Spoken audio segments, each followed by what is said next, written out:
بسم اللہ الرحمن الرحیم نحمده ونصلی ونسلم علی رسول الکریم اما بعد الاشباح والنظائر کے فن ثانی میں کتاب الاقرار کا تیسرا درس جاری ہے۔ یہاں ایک ضابطہ بیان کیا تھا انہوں نے، اور اسی کے مستثنی مسائل کا تذکرہ جاری ہے۔ ضابطہ کیا تھا؟ یہ اوپر المقر اذا صار مکذبا شرعا بطل اقرارہ، جی یہی ہے نا۔ مقر کی شرعی تکذیب ہو جائے، وہ جھوٹا قرار پائے، تو اس کا اقرار باطل ہو جاتا ہے۔ اور اس کے کچھ فروع بتائے تھے، اور پھر استثناءات میں دو مسائل بتائے مستثنا، کہ اس کی تکذیب ہو جاتی ہے پھر بھی وہ اس کا اقرار باطل نہیں ہوتا۔ تو دو بتانے کے بعد وزدت مسائل کہا انہوں نے، جی کہ کچھ مسائل کا ہم نے اضافہ کیا۔ اب وہ جو مسائل علامہ ابن نجیم مصری رحمہ اللہ اضافہ کر رہے ہیں، الاولا، وہ دیکھ لیجئے کیا ہے۔ پہلا مسئلہ، اور ضابطے کو ذہن میں رکھیے تو اس کا استثناء بھی ایک ضابطہ بن جائے گا، ہے کہ مقر کی تکذیب شرعی ہو جائے تو اس کا اقرار باطل ہو جاتا ہے۔ استثناء یہ ہے کہ اقرار باطل نہیں ہوتا، اس کا اقرار باقی رہتا ہے۔ اس کی فرق دیکھیے، اقر المشتری بالملک للبائع صریحا، مشتری نے بائع کے لیے صراحتاً ملکیت کا اقرار کر لیا۔ زید نے بکر سے خریدا تھا، بکر بائع ہے، تو مشتری نے کہا کہ بکری کا تو ہے، یہ مال کس کا ہے؟ صراحتاً اقرار کر لیا۔ ثم استحق ببینہ، اور پھر وہ مال کیا نکلا؟ کسی اور کا نکلا، اور بینہ ہو گیا۔ وہ رسمن جب استحقاق ثابت ہو گیا تو اس کو تو حق مل گیا، تو جا کے اس سے سما پیسے، اس سے مشتری نے پیسے لے لیے۔ تو یہاں کہہ رہے ہیں لم یبطل اقرار، یہ دیکھیے گا استثناء، پھر بھی حالانکہ یہاں پر استحقاق بینہ سے ثابت ہو رہا ہے، تو تکذیب شرعی تو ہو گئی اس کی، پھر بھی اس کا اقرار باقی ہے۔ لہذا اس کا اثر کیا پڑے گا کہ اگر زندگی میں کبھی بھی وہ مال اس کے پاس واپس آ جائے تو کہا جائے گا کہ جس بائع کے بارے میں تم نے اقرار کیا تھا کہ اس کا ہے، اس کو دو اس کو، تم نے خود کہا تھا۔ بات سمجھ میں آئی؟ وَلَوْ عَادَ إِلَيْهِ يَوْمًا مِنَ الدَّهْرِ فَإِنَّهُ يُؤْمَرُ بِالتَّسْلِيمِ إِلَيْهِ، اگر وہ سامان کسی بھی طور پر اس کے پاس واپس آ جائے تو اس کو کیا کہا جائے گا؟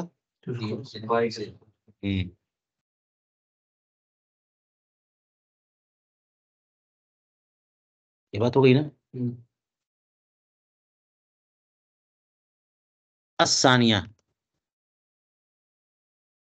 دوسرا اضافہ، ولدت وزوجہا غائب، کسی خاتون نے بچہ جنا اور اس کا شوہر غائب تھا۔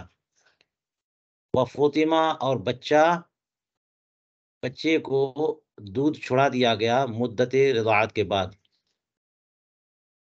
جی۔ وفرض القاضی له النفقہ، اور قاضی نے بچے کے لیے نفقہ مقرر کر دیا، یعنی اس زوج غائب پر، وہی تو باپ ہے، تو اس کا نفقہ کون دے گا؟ زوج دے گا جو غائب ہے۔ عورت تو اس کی دیکھ بھال کر رہی ہے۔ ولہا بینتن، اور عورت کے پاس بینہ بھی ہے اس بات کا کہ قاضی نے فیصلہ کر دیا، اس بچے کا نفقہ اسی زوج پر ہے۔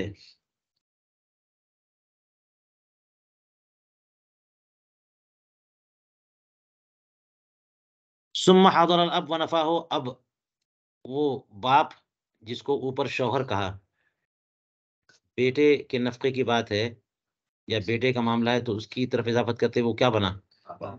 باپ آیا ونفاہ، اور اس نے اس بیٹے کی ابنیت کا انکار کر دیا کہ وہ میرا بیٹا نہیں ہے۔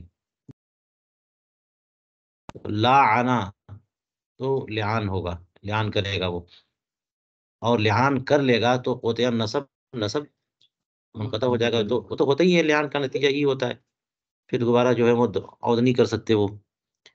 تو اب دیکھ لیجیے، یہ ہو گیا ترجمہ، اور مسئلہ اس سے کچھ واضح ہوا ہے، بہت مشکل بھی نہیں ہے، لیکن یہاں مشکل یہ بات ہے کہ یہ استثناء کیسے ہے، یہ استثناء کیسے ہے، کیسے مستثنیٰ کی فرع ہے، کہ جو ضابطے سے استثناء ہے وہ کیا ہے کہ مقر کی تکذیب شرعی ہو جائے تو اس کا اقرار پھر بھی باقی رہتا ہے. یہاں اقرار کہاں سے ہے اور کیسے، کیا ہے، کیا تو یہ جو ہے، ایک عورت بچہ جن رہی ہے، اس کا شوہر غائب ہے، بچے کو دودھ بھی پلایا، اور قاضی نے اس کے لیے نفقہ بھی متعین کر دیا، اور بینہ بھی ہے نفقے کا. اب شوہر آتا ہے اور انکار کرتا ہے، تو لعان ہو جائے اور نسب قطع کر دیا جائے. تو اس میں اقرار کی بات کہاں سے آ گئی؟ تکذیب شرعی یوں کہہ سکتے ہیں کہ یہ جو انکار کیا نا اس نے، تو اس کی وجہ سے لعان ہو رہا ہے، اور لعان بھی ہو گیا تو شریعت نے الگ کر دیا، تو پھر تکذیب ہو گئی نا اس کی، عورت کی. اب اسی کے ضمن میں اقرار بھی سمجھ لیجئے، حالانکہ یہ دعویٰ ہے کہ جب کسی چیز کا کسی کے خلاف قول کیا جائے تو وہ دعویٰ ہوتا ہے. یہ بیٹا جو ہے وہ زید میرے شوہر کا ہے، اور یہ بیٹا میرا ہے، یہ اقرار ہوا. اور یہ بیٹا میرے شوہر کا ہے، یہ کیا ہوا، دعویٰ ہوا. تو دعوے کے ضمن میں اقرار پایا جا رہا ہے. یہ تشریح ذہن میں رکھیے تو بات آسان ہو جائے گی، ورنہ اس میں یہ پریشانی ہے، یہ کیسے استثناء ہے. اس لیے کہ عورت بچہ جن رہی ہے، اس کا شوہر غائب ہے، اور بینہ بھی اس کے پاس ہے، لے لیا اس نے کہ قاضی نے مہر وہ نفقہ متعین کیا. تو اب جب وہ شوہر آ کر کے انکار کر رہا ہے، اس کا مطلب یہ ہوا کہ بیوی نے اقرار کیا ہے، اور بیوی نے دعویٰ کیا ہے کہ میرے شوہر کا ہی یہ بیٹا ہے. تو یہ اقرار، اس اقرار کی تکذیب ہو گئی، اس بات کی تکذیب ہو گئی کہ اس نے کہا شوہر کا بیٹا ہے. تو اس سے، اقرار سے جو ہے نا، یہ نہیں ہوگا کہ اس کا اگر اس کا نسب اس باپ سے منقطع کر دیں تو اس کا نسب خود اپنے سے بھی منقطع ہو جائے. یہ ہے اصل محل. لہذا اقرار یوں ہوا کہ یہ میرا بیٹا ہے. اقرار کیسے ہوا؟ یہ میرا بیٹا ہے، یہ میرا بیٹا ہے. عورت یہ کہنا چاہ رہی ہے، ولدت، اس نے بچہ جنا، یہ میرا بیٹا میرے شوہر سے ہے.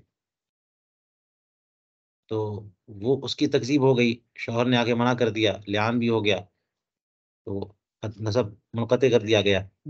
لیکن نسب اس شوہر سے منقطع کرنے کا نتیجہ یہ نہیں ہوگا کہ اس عورت سے بھی نسب منقطع ہو جائے گا، اس کا نسب ثابت. یلتحق بأمہا، بأمہ، وہ لڑکا جو ہے وہ ماں سے ملتحق رہے گا، یہ اس معنی میں. ولا اختان فی تلخیص الجامع من الشہادتی، اس طرح کے دو مسئلے اور مل جائیں گے آپ کو جامع الصغیر کی تلخیص میں، شہادت کے بیان میں. وعلی ھذا، اسی بنا پر کہ اگر اقرار کی تکذیب شرعی ہو جائے پھر بھی اقرار باقی رہے گا. اسی بنا پر یہ مسئلہ بھی دیکھ لیجئے، لو اقر بحریت عبد ثم اشتراه عتق علیہ ولا یرجع بالثمن، اگر کسی غلام کی حریت کا کسی نے اقرار کر لیا اور پھر اسی غلام کو خرید لیا تو اس پر آزاد تو ہوگا وہ، کیونکہ تم جب کہہ رہے ہو کہ فلاں غلام آزاد ہے، وہ غلام نہیں ہے، اب آزاد ہے، پھر خریدا کیوں تم نے؟ آزاد کو خریدا، تو جیسے خریدو گے وہ آزاد ہو جائے گا. تو یہ آزاد کیسے ہو رہا؟ اسی اقرار کی وجہ سے. یہاں پر تکذیب شرعی وغیرہ ساری باتیں نہیں لا رہے ہیں، اسی بات پر کہنے کی بنا ہے کہ اقرار اقرار ہے، اقرار کا اثر پڑے گا. تمہارا خریدنا ہے نا، اس پر بات آگے بڑھی تو خرید لیا تم نے، اور اس کا خریدنا صحیح پایا، اور پھر پیسہ بھی تم نے واپس لے لیا اس سے، یا نہیں لیا. کہتے ہیں ولا یرجع بالثمن، یہاں پر ثمن واپس بھی نہیں ملے گا، کیونکہ یہ بے بھی صحیح ہو گئی ہے، اور چونکہ تم نے اقرار کیا ہے کہ یہ غلام نہیں بلکہ آزاد ہے، تو بے بھی صحیح ہو گئی، پیسہ بھی واپس نہیں ملے گا، اور یہ غلام تم پر آزاد بھی ہوگا. او بوقفیت دار ثم اشتراها کما لا یخفی، ایک اور چیز اسی پر بنا کرتی ہے کہ کسی نے اقرار کیا کہ فلاں گھر وقفی گھر ہے، دار موقوفہ ہے، اور پھر اسے خرید لیا. تو خرید لے گا، پیسہ دے گا، پیسہ واپس بھی نہیں ملے گا، گھر اس کی ملکیت سے نکل جائے گا. خود اس نے اقرار کیا نا گھر وقف کا ہے، تو وقف ہو جائے گا، وقف ہے. کہتے ہیں وقف کا مسئلہ مذکور ہے اسعاف میں، یہ کتاب کا نام ہے. قال لو اقر، اس میں فرمایا کہ لو اقر بارض فی ید غیرہ انہا وقف ثم اشتراها او ورثها صارت وقفا مؤاخذۃ له،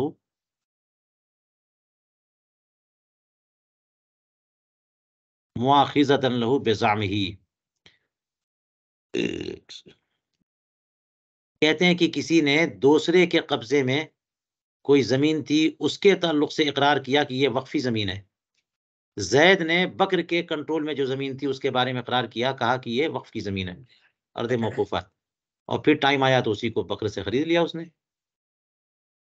تو وہ اقرار کہاں گیا؟ ثم اشترا، یا پھر یہ کہ وارث ہوا، باپ کا انتقال ہوا، مانا گیا کہ وہ باپ کی ملکیت تھی، وہ وارث ہو گیا، تو اس کے زعم پر اعتماد کرتے ہوئے، اس پر بناء کار رکھتے ہوئے، یہ زمین کیا ہو جائے گی؟ موقوفہ ہو جائے گی. ٹھیک ہے، یہ سب آسان ہو گیا مسئلہ. جی آگے بڑھیے. کہتے ہیں کہ وقد ذکر فی البزازیہ من الوکالۃ طرفا من مسائل المقر، یہ مقر کے مسائل، اقرار کے مسائل چل رہے ہیں. اذا صار مکذبا شرعیا، شرعا، یہی مسئلہ چل رہا ہے نا. تو مقر اذا صار مکذبا شرعا، اس کے کچھ مسائل فتاوی بزازیہ میں کتاب الوکالہ میں ہیں، اور خزانۃ الاکمل میں بھی وصیت کے تعلق سے ایک مسئلہ ذکر کیا. کتاب الدعوہ میں وہ مسئلہ کیا ہے کہ رجل ماتا، ایک شخص کا انتقال ہوا 3 غلام چھوڑ کر، ولہو ابن فقط، اور ایک ہی بیٹا تھا. 3 غلام تھے، ایک بیٹا. 3 غلام تو 3 مال ہو گئے نا، مال ہو گئے، بیٹا ایک.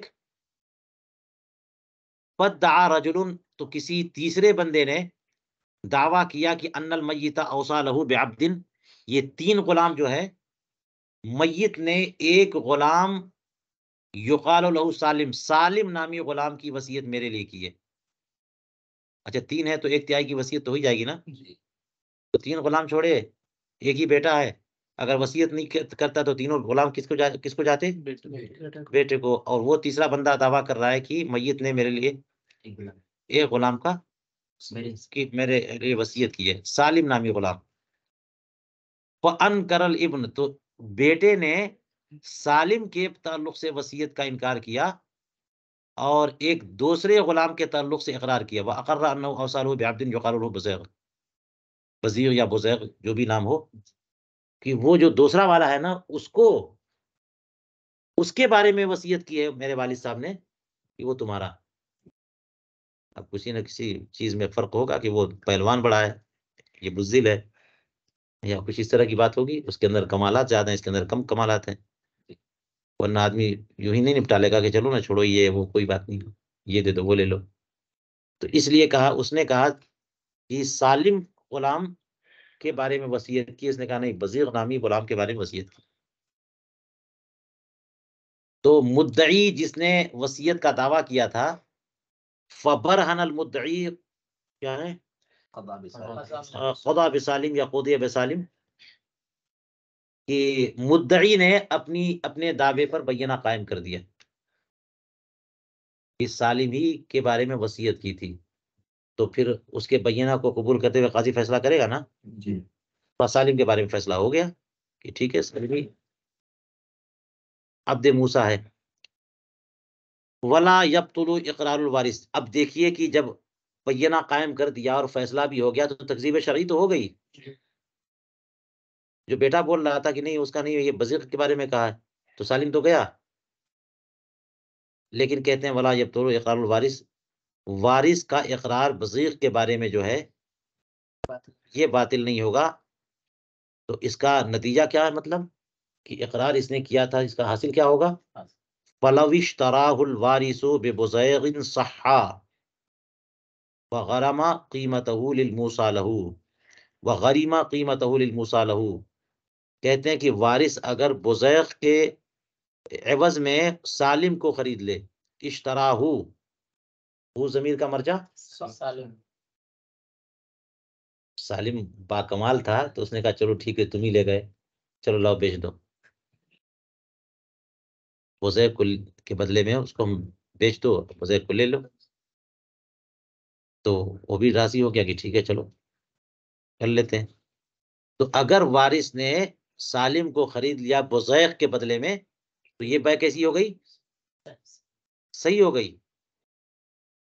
اس حد تک صحیح ہو گئی۔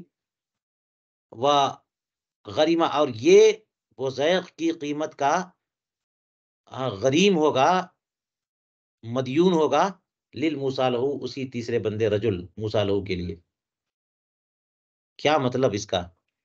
آپ کو پتا ہے نا کہ اگر دونوں طرف عین ہو تو ان میں سے جس کو چاہے سمن بنائے، جس کو چاہے مبی بنائے، تو دونوں طرف عین ہی تو ہے، ادھر سالم ادھر بزیغ، تو اسے خرید رہا ہے اور اسے بیچ رہا ہے، تو گویا کہ اس کو سمن بنایا اور سمن متعین نہیں ہے، ورنہ بے ہی باطل ہو جائے گی۔ بات سمجھ میں آ رہی بات؟ تو خریدا ہے کس کو؟ سالم کو، اور دینا ہے اس کو، تو بدرجہ سمن رکھا، اور سمن میں سمن متعین نہیں ہوتا، اس کو نام دیا کچھ اور کو دے سکتے ہیں، تو اس لیے کہہ رہے ہیں کہ بزیغ کو نہیں دے سکتا، اس کی قیمت دینی پڑے گی۔ یہ اقرار جو ہے نا اس کا باقی ہے، اس کا نتیجہ نکلا، اور بے بھی صحیح ہو گئی، اس لیے کہ بزیغ کو کیا بنایا؟ سمن بنایا، اور مبی کس کو بنایا؟ سالم کو، اس طرح بے کیا ہو گئی؟ صحیح ہو گئی، اور بزیغ کو دینا بھی نہیں پڑے گا، اس لیے کہ اقرار کیے بیٹھا ہے۔ اس کا اقرار کیا تھا کہ موسیٰ کون ہے؟ عبد موسیٰ بزیغ ہے، تو وہ نہ جائے گا، تو وہ اس کی ملکیت میں نہیں ہے، تو اس کو بیچ کے اس کو جو ہے نا سمن کے طور پہ ادا کیسے کر سکتا ہے؟ وہ تو اس کا ہے، اس لیے اس کی قیمت وہ دے گا، بزیغ کی جو قیمت ہوتی ہے وہ دے گا، یہ نہیں جائے گا اس کے پاس، قیمت کا غارم ہوگا للموصی لہ۔ بات ہو گئی یہاں پہ جی۔ ثم ذکر بعدها مسألة تخالفها، پھر بزازیہ سے لیا تھا نا یہاں پہ، یا خزانۃ الاکمل سے، تو انہوں نے ایک اور مسئلہ ذکر کیا جو اس کے برخلاف ہے، تو ان کے قول ولد سے پہلے جو ہے نا اس مسئلے کی طرف مراجعت کر لو اور دیکھو کیا ہے۔ چلیے بات ہو گئی الاقرار حجۃ قاصرۃ علی المقر ولا يتعدى الى غیرہ، یہ اب اگلا ضابطہ، اقرار حجت قاصرہ ہے مقر پر، یعنی ایسی حجت ہے جو مقر تک ہی محدود رہنے والی ہے اور غیر تک متعدی نہیں ہوگی۔ یہ بات پہلے سے چلی آ رہی، کوئی نئی بات نہیں ہے، حجت قاصرہ ہے لہذا غیر تک متعدی نہیں ہے۔ اب اس کا ثمر دیکھیے آپ، اس کی فرع، فلو اقر الموجر ان الدار لغیرہ لا تنفسخ الاجارہ، لہذا موجر نے اقرار کر لیا کہ گھر کسی اور کا ہے تو اجارہ فسخ نہیں ہوگا۔ یہ دیکھیے فرع، موجر نے کیا اقرار کیا کہ میرا گھر نہیں ہے یہ، اچھا موجر مالکین اجارے پہ دے سکتا ہے، جو مالک ہے گھر کا وہی اجارے پہ دے سکتا ہے نا، کوئی اور دے گا فضول ہی ہو جائے گا، وہ تو موقوف ہو جائے گی، ہو جائے گا آخر وہ۔ لہذا مجر جو گھر کو اجارے پہ دے رہا ہے، مستاجر کو دے رہا ہے، یہ خود کہہ رہا ہے کہ یہ میرا گھر نہیں ہے، زید کا ہے، تو مجر کے حق میں اجارہ دینا تو کینسل ہو جانا چاہیے۔ بات ہے مستاجر کی کہ کیا اجارہ اس کے حق میں کینسل ہوا کہ نہیں، تو کہ لا تنفسخ، لا تنفسخ الاجارہ، اجارہ فسخ نہیں ہوگا۔ اس کا مطلب یہ ہوا کہ جو کہے گا اسی کی حد تک یہ حجت ہے، اور آگے دوسرے کی طرف متعدی نہیں ہوگی۔ اگر اجارہ یوں کینسل ہو جائے، مستاجر کا تو بڑا نقصان ہو جائے گا، اس کا تو صرف پیسے کا معاملہ ہے، اس کے تو سکونت کا معاملہ ہے، اور یہاں پر دو آدمی شریک ہیں، ایک مجیر ایک مستاجر، تو اگر معاملہ صرف مجیر کا ہوتا تو یہ حجت اسی کے تک محدود رہتی، اور اس نے کہہ دیا کہ میں مالک نہیں ہوتا، ختم۔ لیکن معاملہ مستاجر کا بھی ہے، تو اس لیے اس کا اثر جو ہے نا دوسرے تک متعدی نہیں ہوتا، لہذا یہ اجارہ باطل نہیں ہوگا۔ ہاں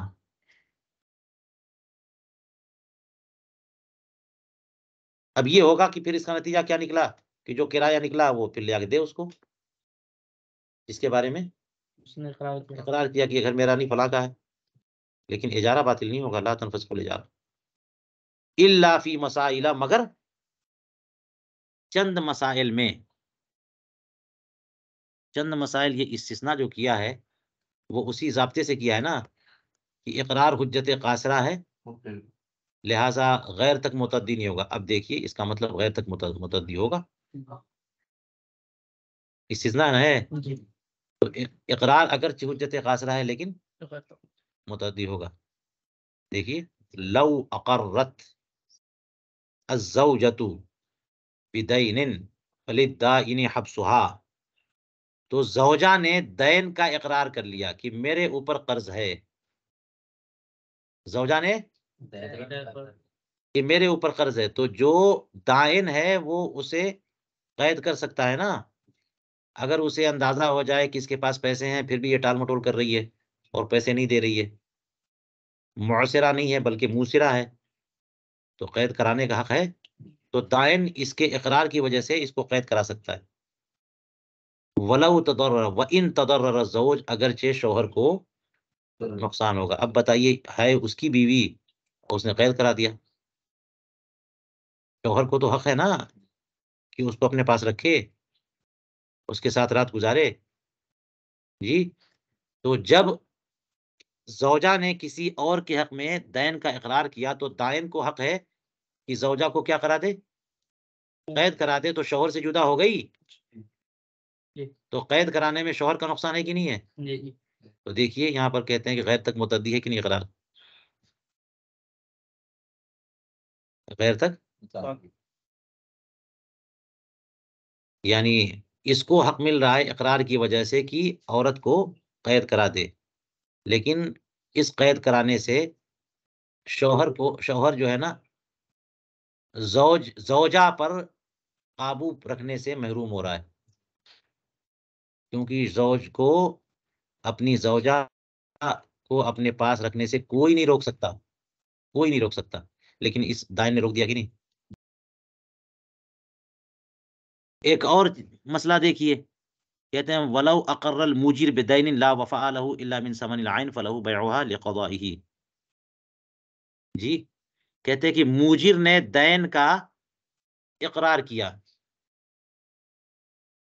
موجر نے اس کے پاس کوئی پراپرٹی ہے، اس نے اسے اجارے پہ دیا، گھر مکان دکان کچھ بھی ہے کرائے پہ دے دیا، اور اب دینے کے بعد وہ پھنس گیا، تو وہ اقرار کر رہا ہے کہ میرے اوپر قرض ہے اور پیسے نہیں ہیں کہ میں ادا کر سکوں سوائے اس مکان کے جو تم کو میں نے کرائے پہ دیا، تو جب کوئی پراپرٹی نہ ہو تو پھر جو عین ہے اسی کو بیچ کے قرض ادا کیا جاتا ہے، یہی حکم ہے نا، اور وہ دے چکا ہے اجارے پہ، تو مستاجر سے کیسے لے گا،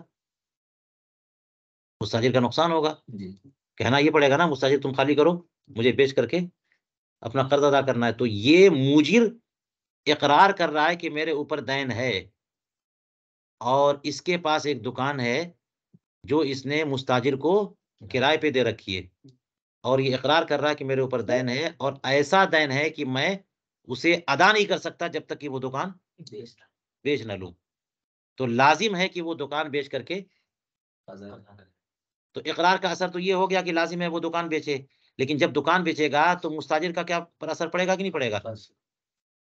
تو وہی کہہ رہے ہیں کہ اگر موجر نے ایسے دین کا اقرار کیا کہ جس کے لیے اس کے پاس وفا نہیں ہے، مگر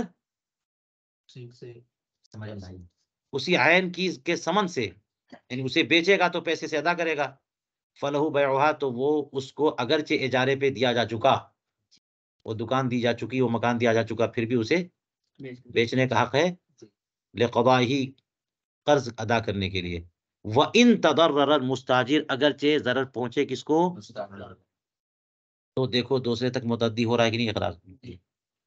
تو یہ مسائل وہ ہیں کہ دوسرے تک اثر بھی اس کا پہنچ رہا ہے۔ وَلَوْ أَقَرَّتْ، ایک تیسرا مسئلہ دیکھ لیجئے، مجہولۃ النسب بِأَنَّهَا بِنْتُ أَبِي زَوْجِهَا وَصَدَّقَ الْأَبُ إِنْ فَسَخَ النِّكَاحُ بَيْنَهُمَا، کہ اگر کوئی خاتون جو مجہولۃ النسب ہے، کوئی نہیں جانتا کہاں کس گھرانے سے آ گئی ہے، یہ کس کی بیٹی ہے، شادی ہو گئی تبھی تو شادی ہوگی، اب جو ہے نا وہ کہہ رہی ہے کہ میں، جو میرا شوہر کہا جاتا ہے، جو میرا شوہر ہے، اس کے باپ کی بیٹی ہوں میں، اپنے شوہر کے باپ کی بیٹی ہوں میں، اس لیے میں نے کہا کہ مجہولۃ النسب، ورنہ جب شوہر کے باپ کی بیٹی ہے تو بہن ہوئی، یا ربیبہ شوہر کی ہوئی، یا سوتیلی بیٹی تو سوتیلی بہن ہوئی، باپ شریک، ماں مختلف باپ شریک، اللہ کی بہن ہوئی، یہ حقیقی بہن ہوئی، تو کہہ رہی ہے کہ شوہر کے باپ کی بیٹی ہوں میں، تو اس سے نکاح ہو سکتا ہے، اور ہے مجہول النسب تو اسی لیے نکاح ہو گیا تھا، اور میاں بیوی مانے جا رہے تھے، اب اس نے کہا کہ میں تو اپنے شوہر کے باپ کی بیٹی ہوں، تو اس اقرار کی بنیاد پر اس کا نکاح فسخ ہوگا؟ ہوگا، اقرار کر رہی ہے نا کہ میں اپنے شوہر کے باپ کی بیٹی ہوں، تو شوہر کی کیا ہو گئی؟ بہن ہو گئی، نکاح ہو ہی نہیں سکتا، ختم۔ مجہولۃ النسب نے اقرار کیا کہ وہ اپنے شوہر کے باپ کی بیٹی ہے، اور باپ نے تصدیق بھی کر دی، یہ بھی ضروری ہے، ورنہ عورت نسب کا دعویٰ کرے گی تو اس کو 2 گواہ پیش کرنے ہوں گے، بینہ، اگر بینہ پیش کر دے تو، اور بینہ نہیں ہے تو پھر ایک صورت ہوگی جس کے بارے میں اقرار کر رہی ہے وہ تصدیق کر دے، تو باپ نے کہہ بھی دیا ہاں ٹھیک ہے ٹھیک ہے، یہ میری بیٹی ہے، تو کیا ہوگا؟ ان فسخ النکاح بینہما، نکاح جو ہے بس ہو جائے گا۔ یہ دیکھیے، یہ بھی مثال ہے کہ اقرار کا اثر پڑ رہا ہے اور اس کے شوہر کو نقصان بھی ہو رہا ہے، ایک ہی بیوی ملی تھی وہ بھی گئی ہے کہ نہیں ہے، بیوی بیچاری چلی گئی تو نقصان ہوا کہ نہیں اس کو؟ تو اگرچہ نقصان ہو رہا ہے مگر اس کا اقرار اس کے اوپر حجت ہے۔ چلیے اب کہہ دیا یہاں پہ بخلاف ما اذا اقرت بالرق، برخلاف اس کے کہ اگر وہی خاتون رقیت کا دعویٰ کرے کہ میں اپنے شوہر کے باپ کی باندی ہوں، یا کسی بھی طور پر اس نے رقیت کا دعویٰ کر دیا،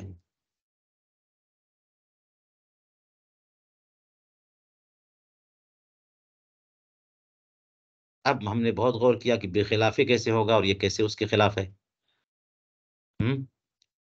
کہ اگر یہی عورت دعویٰ کرتی ہے کہ میں اپنے شوہر کے باپ کی بیٹی ہوں تو اس میں صحیح مان کر کے نکاح فسخ ہو جا رہا ہے، یوں ہے اس کا، برخلاف اس کے کہ وہی اگر رقیت کا دعویٰ کرے کہ میں باندی ہوں تو یہ نکاح فسخ نہیں ہوگا، یہ مطلب ہے برخلاف کا، یہی کیا اقرار کر رہی ہے؟ اپنے شوہر کے باپ کی باندی، ہاں، تو نکاح فسخ نہیں ہوگا۔ ولو طلقا، اس کا اثر دیکھیے، ولو طلقا اثنتین بعد الاقرار بالرق لم یملک الرجعہ، کہ اگر وہی شوہر اسی خاتون کو جو اقرار کر رہی ہے رقیت کا،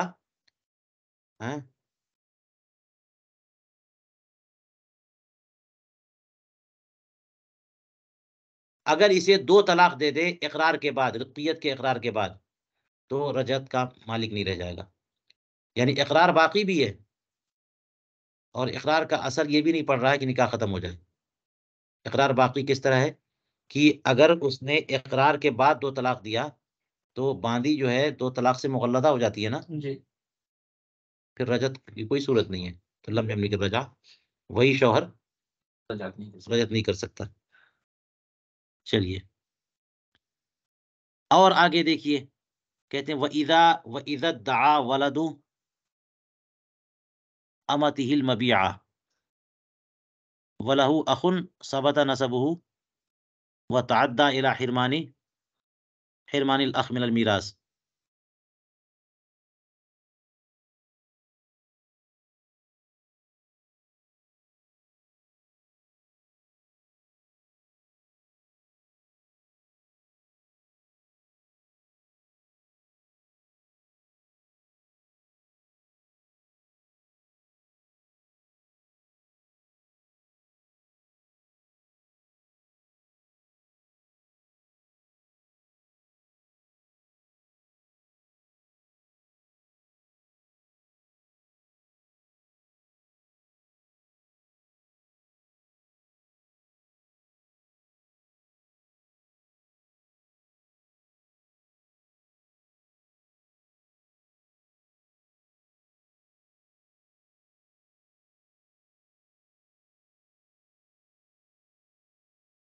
وَإِذَا ادَّعَا وَلَدَ أَمَتِهِ الْمَبِيعَ، کسی شخص نے اپنی بیچی ہوئی باندی کے بیٹے کے بارے میں دعویٰ کر دیا، یہ میری باندی کا بیٹا ہے، یہ میری باندی کا بیٹا ہے، جس باندی کو میں بیچ چکا۔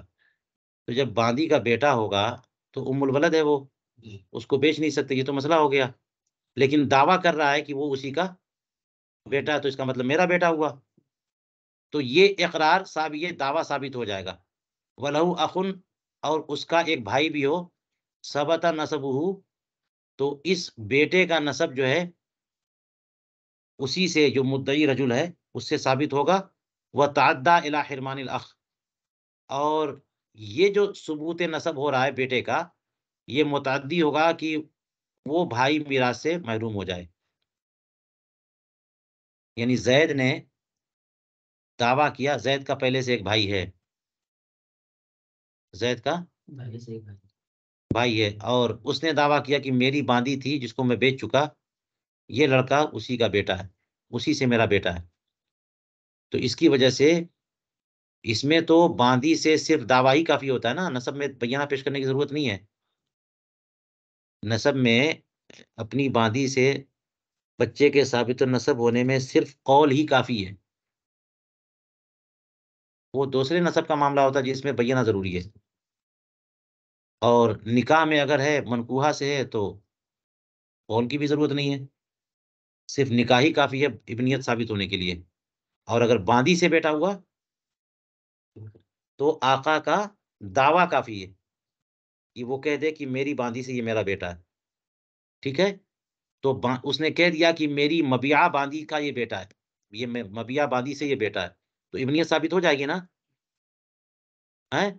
اور اس کا بھائی بھی پہلے سے ہے، چاہے اس کا بھائی کہہ لے جو مدعی ہے یا اس بیٹے کا بھائی کہہ لے، تو کہے کہ اب یہ کیا ہوگا کہ اس کی ابنیت ثابت ہو جائے گی، اور جو بھائی پہلے سے موجود ہے وہ محروم ہو جائے گا۔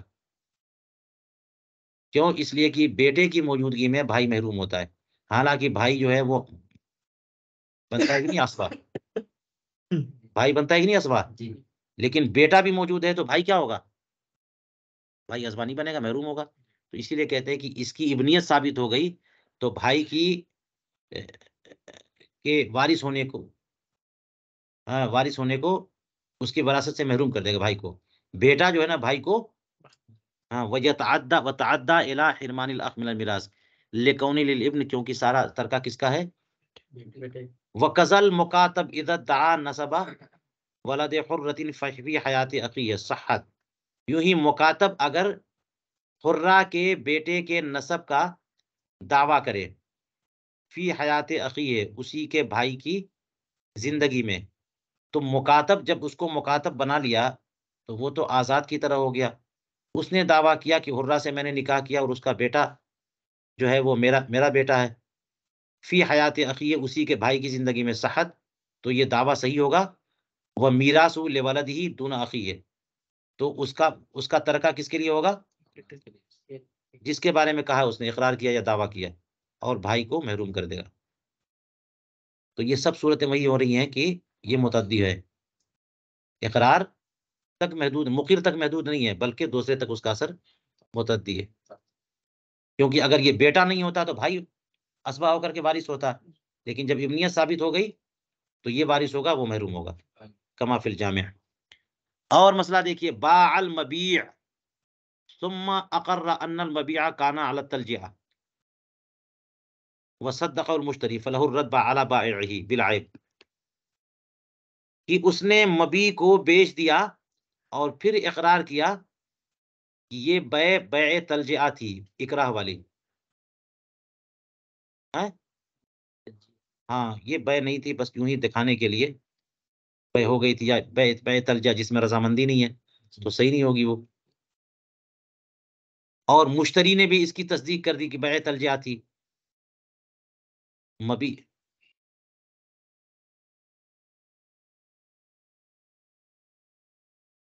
کہتے ہیں فلہ الرد علی بائعہ، تو اس کو حق حاصل ہے کہ وہ رد کرے اپنے بائع پر بالعیب، عیب کی وجہ سے. کما فی الجامع، یعنی مبیع کو جس نے بیچ دیا اور اس کے بعد یہ اقرار کیا کہ یہ بیع تلجئہ تھی، تو اب اس کی وجہ سے یہ مال اس کے پاس آئے گا نا، اور مشتری نے اقرار بھی کر لیا، تو یہ تصرف مانا گیا. یہ کیا مانا گیا؟ تصرف مانا گیا. اور مشتری جو کسی اور کو بیچے اور عیب جان کر کے بیچے گا تو یہ تصرف ہوا، تو عیب کی وجہ سے واپس کرنے کا حق ختم ہوا. لیکن چونکہ تلجیہ ثابت، تو اسے حق حاصل ہے کہ یہ عیب کی وجہ سے واپس کرے اپنے مبیع پر، اپنے بائع پر جس سے اس نے خریدا تھا. کما فی الجامع. چلیے